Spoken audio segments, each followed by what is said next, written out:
I don't know what came first, the idea to make the film or the crowdfunding part of it.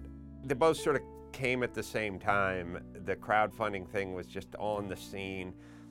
People, Veronica Mars was making her movie and Zach Braff was getting his money, and it seemed like a no-brainer to go down that route.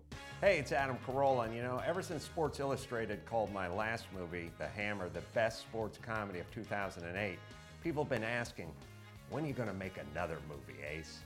Well, I haven't. It's long overdue. It's called Road Hard. And with the generosity and help of people like you, and of course an assist from Mr. Bryan Cranston, I know it's gonna be a huge success. I thought, well, if you're selling a comedy, it struck me that we should do a funny video and not an informative video. Is there any circumstance under which you'd work on Road Hard? No. I would rather play the gay pimp in Deuce Bigalow, Pakistani Gigolo. That must be weird for you, huh? Kimmel's now the new king of late night and you're still doing a podcast? Oh, come on. We had a very successful campaign and got, little to no pushback from anybody. It's a much better way to go because you don't have producers, you don't owe people. You have to fulfill things. You owe fulfillment, but you don't have a bunch of people telling you, sell your movie to the first distributor that comes along because we want our money back. Thank you, backers, and thank you, fans, and thank you for coming out. I like the bull riding. You guys like the bull riding? Yeah. I like that event. I like the bull itself. I don't care about the riding part. I like the bull. The bull is the freest animal on the planet. I mean, emotionally, this thing is, emotionally, the bull carries no baggage whatsoever. I mean, just think about it. Just think about us. All we are is a collection of every bad experience that happened to us before today. When I was writing it, I was picturing the person, but I was picturing people I could get, and Bryan Cranston wasn't somebody I was picturing when I was writing this movie because I couldn't get. The casting process was pretty straightforward for the main roles. I knew Diane Farr was really good. I've known Adam for 16 years, and this movie was only about the 4th time he's ever made actual eye contact with me. So I was really excited to see how that was going to play out. He's the only actor I've ever worked with desperately trying to become a part of the crew. Hey, it's Kevin Hench, co-director, co-writer. We are at my house shooting Sarah Woods' backyard, and I've personally cleaned up almost all the dog shit, so hopefully Adam and Diane don't step in too much. They are literally walking down dog shit row. That's where Cookie shits about 8 times a day. The master carpenter broke my door. Star of the movie is a master carpenter. Nothing bad's gonna happen to this door. You get a shot of this broken fucking door now. Well, Hench's door was problematic because it was super heavy and it was a Dutch door, and it's like, I had this whole plan where we're gonna use his back door, and he just kept saying, it's a back door, my back door, and we'll just pop the back door off, and I'm a door expert. Being a director as well, he must have told me 5 times, kick it harder. And I kept saying, why? It's a fucking movie. You're gonna add the sound in later. But he's my director. So eventually I kicked the door hard enough that it broke. Well, what are you doing? What do you mean? What are you kicking the crap out of the door for? The door's okay, it just sticks a little. Nothing's gonna happen to this door. And anyway, the thing got bent and it's pushed up, and it was a disaster.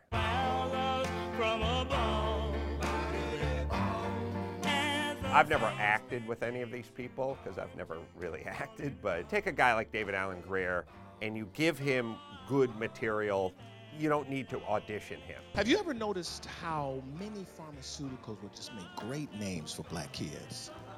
Norethindrome. Get your ass on this porch at the counter. Don't make me come off this porch. And you're not going to need to, well, I have to picture him as my 50-year-old black comic buddy. Like, why do I have to picture that? I can see it. They hog-tied you because you didn't listen to the policeman. Can he hear me through this plate glass? Latina Destro. They all just were exactly as I pictured them in my mind's eye. So thus, I did not need to audition them or anything. Yeah, guys. Oh, I'm Chad in this movie. Go ahead, do you have another question? Yeah. The shot looks good, by the way. So I guess that does look good. I'm the cinematographer. Go ahead, you had another question? Yeah, so how does this project compare to different projects that you've worked on in the past? This project compared to others? They're virtually the same. This feels like a studio production. Here we go. Here we go, lock it up. Anyone else scared? Stand by. Anybody else? It's okay. All right, I'll start. I'm scared. I'm pretty scared. What do I want audiences to take from this film? I hope that they take, oh, I wish there was more Chad.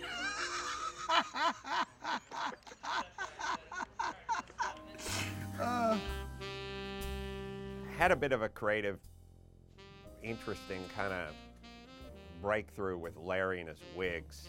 I don't know if you've noticed, but I'm bald.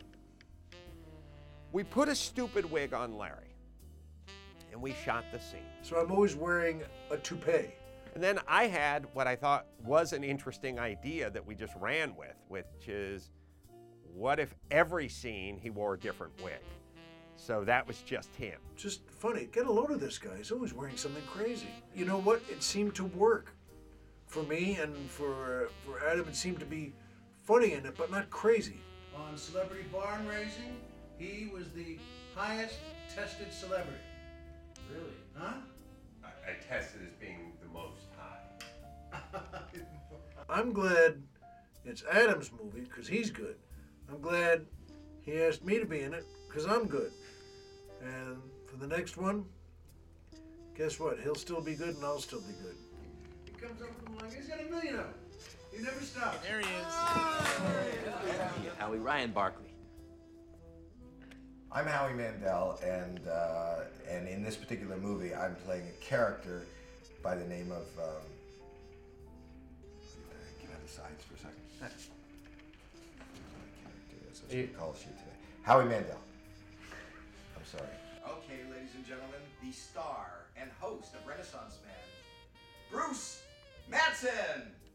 Lights, camera, shit your pants.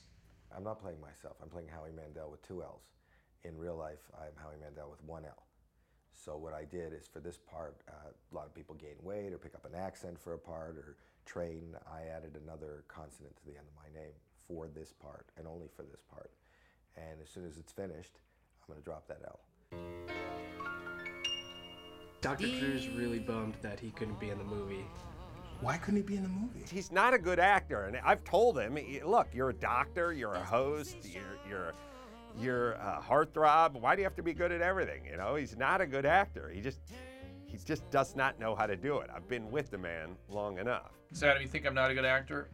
I hope Road Hard is a fantastic success. Well, the man can't act. Dr. Drew's a horrible actor. He can't play himself. He's wooden. He's wooden like a spoon, man. Not a good actor. Maybe I can take him to my acting school, which is don't look at the script, don't learn your lines, just show up because it's free. See you later, Adam. So, you gonna watch the ball game tonight? Can't hear what? Okay, so I'll call. Should I call Lynette? Okay, because I didn't really get to talk to you last time, but you got my. It's always awkward, but he made it nice. I love Adam, you know? Even though I constantly let him down, so it's kind of a dichotomy there.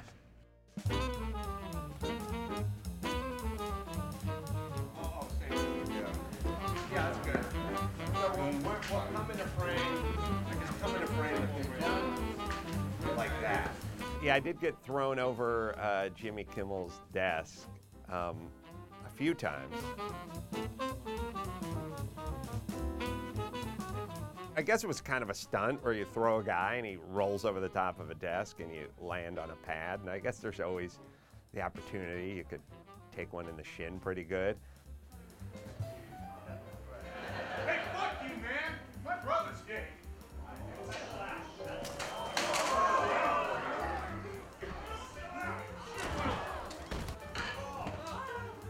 That's perfect.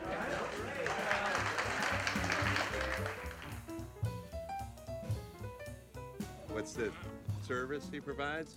He's an anti-anxiety dog. Mm-hmm. You know, he helps you see how he's just calm. Yeah. You just want anyone to fly with your pet, right? No, he's certified. He's working. He's certified. He's you a give your work. doctor $50 and he's certified.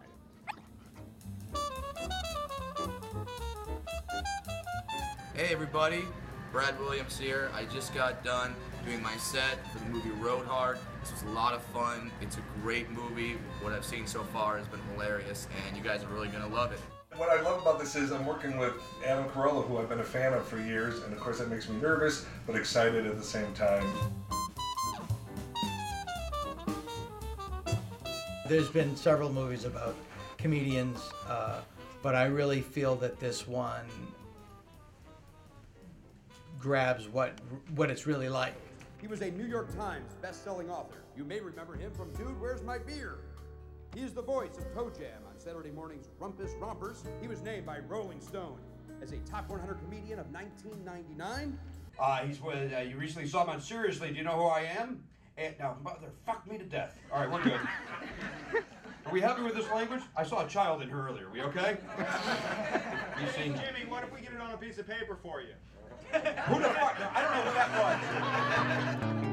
was. I said I want to kind of true to life, romantic comedy that feels organic, that has a lot of laughs and some good performances, that has some autobiographical elements to it.